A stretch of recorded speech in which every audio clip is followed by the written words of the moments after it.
অনেক দিন পরেই খাচ্ছি বন্ধুরা, তাও আবার নিজে ঘরে বানিয়ে। আমার বাজারে বিরিয়ানি খেতে একদম ভালো লাগে না, ওটা অনেক তৈলাক্তভাবে বানায়। আমি একটু হালকা পাতলা মশলা দিয়ে হালকা পাতলা করে বানিয়েছি। আর এই দেখো মাংসের পিসগুলো এনেছিল আজকে অনেক বড় বড়, সাথে একটা করে মানে ডিম দিয়েছি, আর আলু, আর এক পিস করে মাংস, যেরকম মানে দোকানে আর কি দেয় সেরকমভাবেই বানিয়েছি। 2 পিস পড়েছে, কিন্তু 2 পিস খাবো না, 1 পিসই খাবো। বড় বড় মাংসের পিস 1 পিসই যথেষ্ট, সঙ্গে একটা ডিম আছে। আর খেতে মোটামুটি ভালোই হয়েছে, কারণ বাড়ির অন্য সদস্যরা খেয়েছে, তারা বললো ভালো হয়েছে। আর আমি একটু এরকম শুষ্ক শুষ্ক, মানে বেশি তৈলাক্ত ভাবটা আমি পছন্দ করি না। আমি এরকম হালকা পাতলা শুষ্ক শুষ্ক খেতেই ভালোবাসি। আর এইটুকু আছে, এটুকু বিকালে আমাদের মায়ের ছেলের হয়ে যাবে। আজকে বিকালে খাওয়ার আর কোনো চিন্তা নেই। যাই হোক, খেয়ে তোমাদের একটু বলি এখন আমার কেমন লাগছে।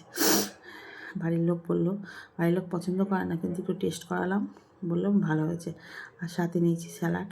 এবারে ভাতগুলোও সুন্দর ঝুরো ঝুরো হয়েছে, খুব মানে হালকা হয়েছে। এবার খেয়ে বলি কেমন লাগছে। মোটামুটি ভালোই হয়েছে। মানে আমি বিরিয়ানি অতটা ভালো রান্না করতে পারি না, ফ্রাইড রাইসটা মোটামুটি এখন ভালো শিখে গেছি। তো বিরিয়ানিটা আমি ভালো পারি না বলেও সবসময় আমি রান্না করি না। তো যাই হোক, ঘরোয়া খাওয়া চলে যায়, বাজারের খাবারের থেকে ঘরে একটু খারাপ হলেও খাওয়া যায়, অসুবিধা হয় না। বাইরের খাবার আমার অতটা পছন্দ হয় না। যাই হোক বন্ধুরা, সবাই ভালো থেকো, টাটা।